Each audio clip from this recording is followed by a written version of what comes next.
Hello, hello, la Inès Family, j'espère que vous allez bien. Donc, on se retrouve aujourd'hui pour la première vidéo YouTube, astuce du jour, bonjour. Et aujourd'hui, on va parler de quel bébé? On va parler bien sûr, c'est notre cher et tendre MCC qu'on aime tant dans notre cuisine, avec plein de super fonctions, mais il a aussi des limitations. On a déjà parlé du souci de surchauffage pendant le pétrissage, mais ça sera le sujet d'une autre vidéo. Aujourd'hui, on ne vient pas parler de ça, non. On vient parler du souci de la bouillie. Et oui, des fois, le robot peut faire de la bouillie. Et aujourd'hui, on va parler de quelles sont les différentes astuces. Et oui, il n'y en a pas qu'une. Les différentes astuces, je vais vous présenter et les tester ensemble pour pouvoir éviter la bouillie. Et on va tester ça avec une recette très simple de carottes Vichy de Cucomix. J'ai déjà pré-cuit les carottes parce que normalement, c'est une demi-heure de cuisson dans le MCC ou dans le Thermomix, mais on va les pré-cuire pour nous permettre de tester chaque méthode avec les mêmes carottes et voir si elles finissent en bouillie.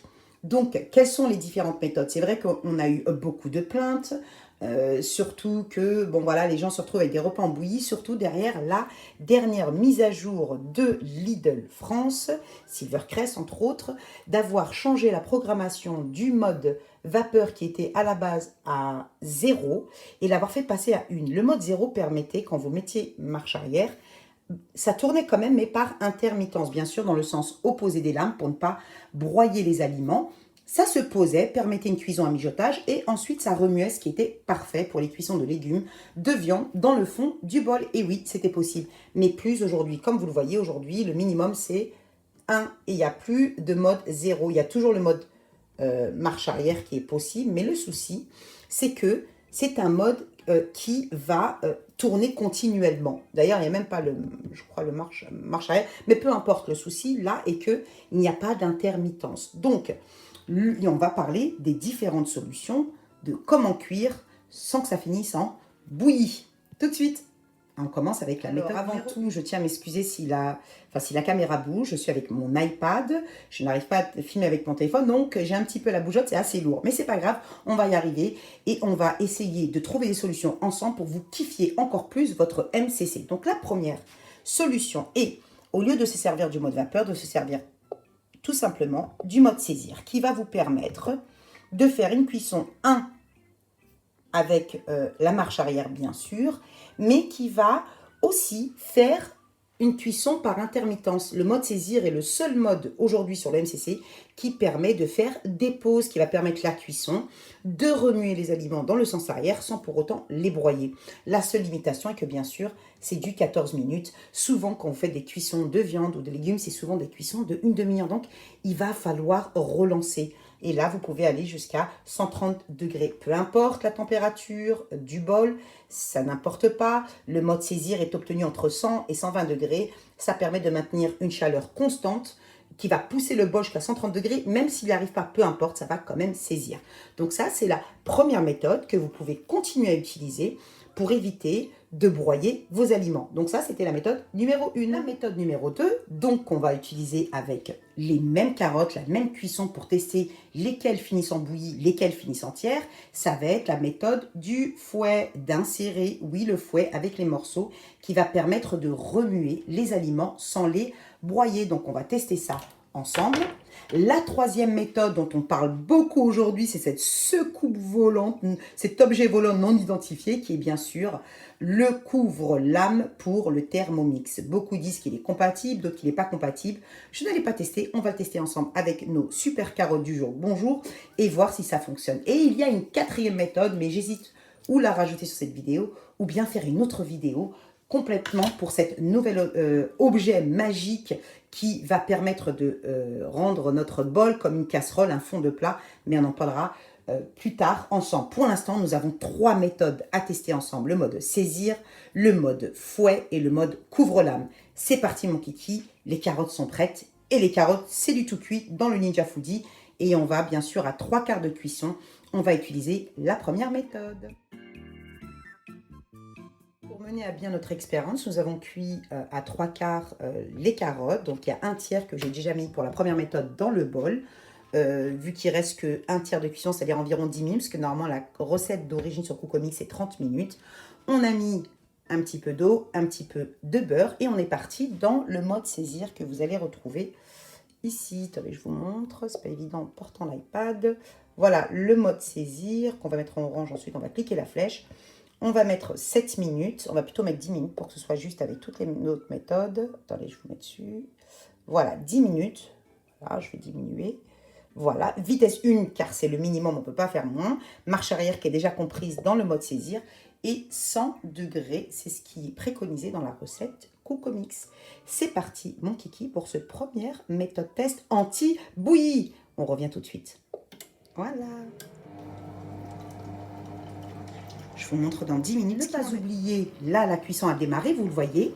Il s'est mis en 0, donc il va faire une pause et qui va permettre aux légumes d'optimiser la température de cuisson. Voilà, vous entendez? Oui, le frémissement, c'est bon signe. Et ensuite, il va se mettre en vitesse 1 et commencer à remuer les éléments. On va attendre quelques secondes. Et vous allez voir, il va passer en vitesse 1 pour éviter justement les brûlures. Et voilà, la vitesse 1, toujours en marche arrière pour ne pas broyer les aliments. Il va donc les mélanger. Bon, là, je n'ai pas pu vous montrer. Là, c'est très chaud, donc on va éviter de toucher. N'oubliez pas que vous pouvez toujours utiliser l'autre méthode du panier gris qu'on va insérer dans le robot avec 500 ml d'eau, un demi-litre d'eau, le panier gris, et vous pouvez cuire votre viande, vos légumes, etc.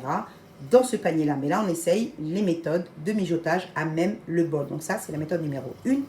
On va revenir dans 8 minutes pour vous montrer le résultat de la méthode numéro 1. Et voilà, le robot vient de sonner, qui annonce la fin de la cuisson des 10 minutes à saisir. Il se remet à 7, ce qui est le réglage de base du robot. Et on va venir découvrir ensemble le résultat. Donc on va faire attention, parce que c'est quand même chaud, ça frémit. Surtout avec le corps gras. À une main, c'est, je vous raconte pas, c'est, voilà. Wouh! On va faire attention et on va venir regarder, jeter un œil. Bah écoutez, ça me paraît pas mal du tout. On va vider le bol et on va venir poser ça ici dans nos 3 bols test. Méthode 1, méthode 2, méthode 3.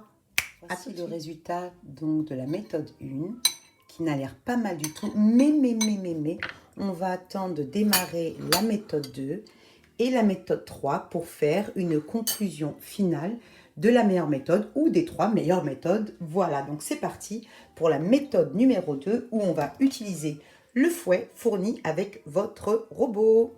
À tout de suite. Méthode numéro 2, on va avoir besoin de notre fouet. On a placé les carottes, l'eau et le corps gras.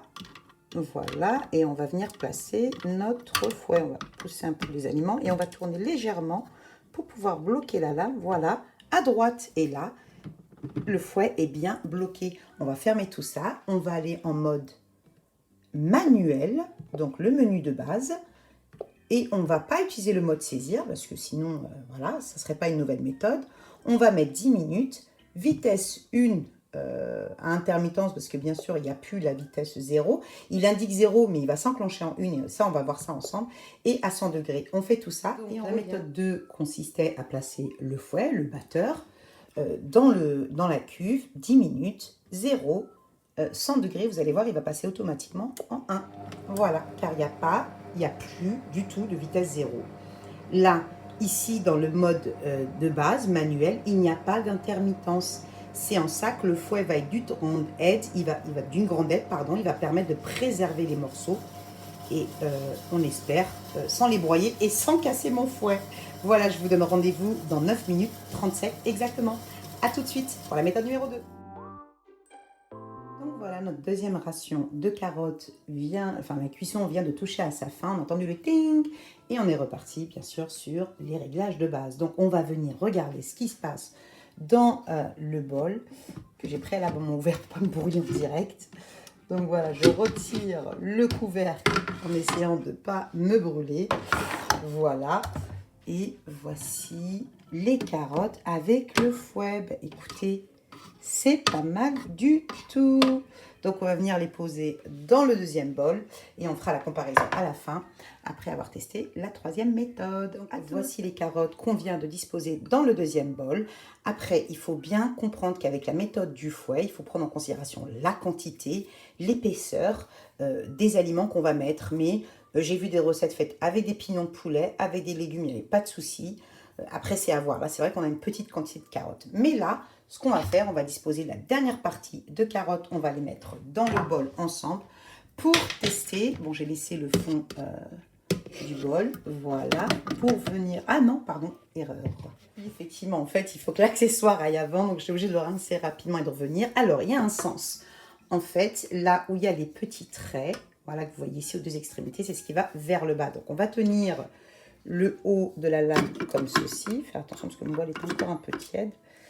Voilà, jusqu'à ce que... Voilà, bah écoutez, ça tient. C'est pas super fixe. J'ai déjà essayé sur Thermomix, il est beaucoup plus fixe.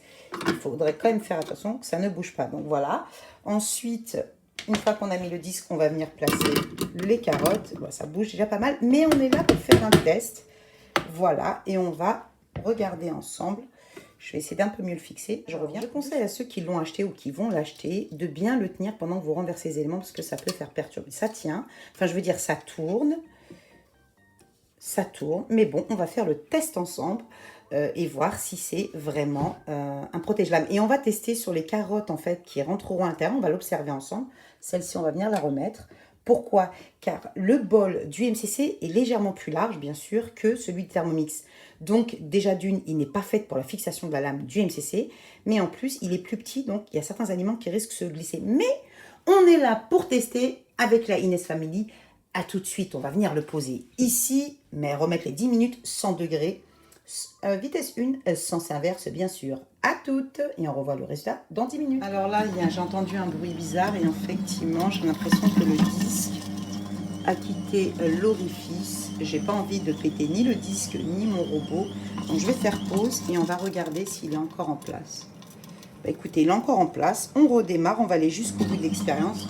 Mais je ne vais pas prendre de risque ni pour le disque qui ne m'appartient pas, ni surtout pour le robot. Voilà, parce qu'à mon avis, il sera un peu plus cher à repayer. Ouh, mais je vous explique, je vous raconte pas. Là, dès que j'entends un bruit, je suis comme ça, je suis en panique. Ah non, mon bébé MCC, on y fait attention. Allez, on se retrouve dans 8 minutes 23. À toutes. C'est parti. Alors voilà, la cuisson touche à sa fin de notre troisième méthode avec la secoupe volante de chez Thermomix, le couvre-lame. Vous entendez à présent le ventilateur, voilà, qui va s'éteindre pour refroidir le moteur, donc c'est normal. Vous l'entendez aussi en pétrissage, donc là on va ouvrir le couvercle. Et je vous avouerai très sincèrement que c'est la méthode qui me fait le plus peur, que je trouve la plus risquée. Qu'est-ce qu'il ne faut pas faire pour vous, la Inès Family? Wouhou! Voilà, entre ça et brûlure, dont je rigole, je vous montre tout ça. Voilà. Oups, là. Même le couvercle me résiste. Bon, voilà, c'est pas grave, on pose tout ça. Et ben voyons, un couvre-lame qui est censé protéger vos éléments pour pas aller en dessous, ben, il n'y a pas une carotte au-dessus, si c'est pas de la carotte. Voilà, donc écoutez, on va vider le bol. On va mettre ça, on va vider par le grand bol pour mettre dans le troisième bol test. Et on revient pour la conclusion finale et le test des carottes. Seront-elles bouillies ou pas? On en reparle. À toute considération, ça bouge quand même pas mal. C'est pas très stable. Je sais pas comment certains, j'ai pu voir, ont stabilisé. Bon, je pense que mon bol est tout à fait normal. Je ne pense pas que c'est très stable comme système et que c'est très adapté. Voilà, on va vider, puis on va goûter ensemble. Je voulais absolument vous montrer comment je l'ai retrouvé, qu'il était bon, à moitié sur la vis du milieu, puis à moitié à l'extérieur. Donc, on teste tout ça pour la conclusion finale des 3 méthodes anti-bouillie du jour. Bonjour. Voici les résultats finaux. Donc, le test numéro 1, celui avec la méthode saisir. Le test numéro 2 avec le fouet, le batteur MCC.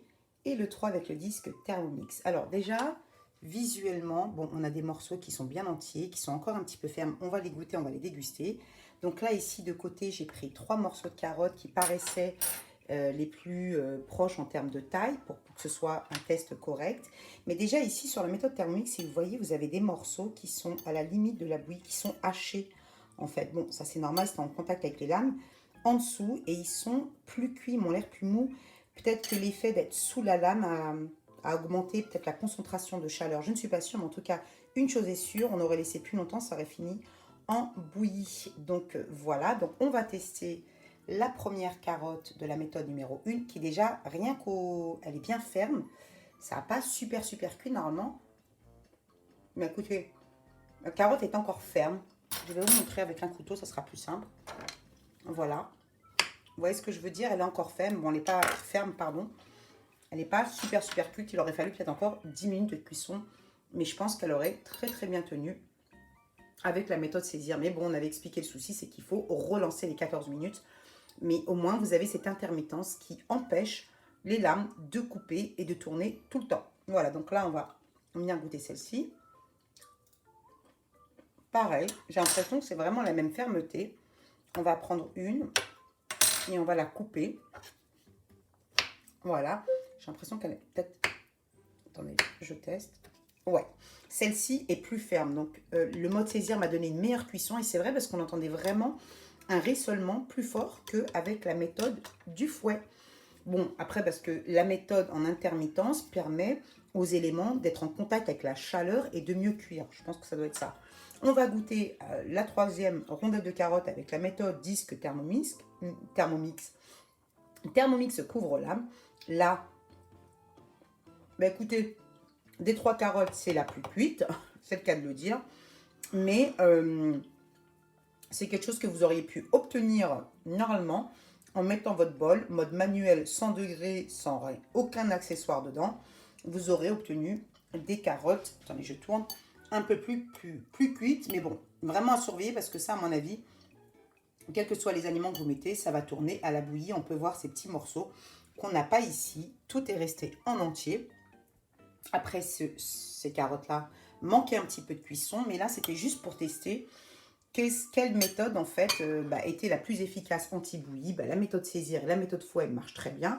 Après, avec le fouet, on a expliqué, ça dépend des éléments, des aliments, de la grosseur et puis de la quantité aussi. Mais là, le disque Thermomix, franchement, pour moi, personnellement, c'est un échec. Ceux qui ont réussi, qui l'ont acheté, qui l'ont essayé, n'hésitez pas à laisser un commentaire.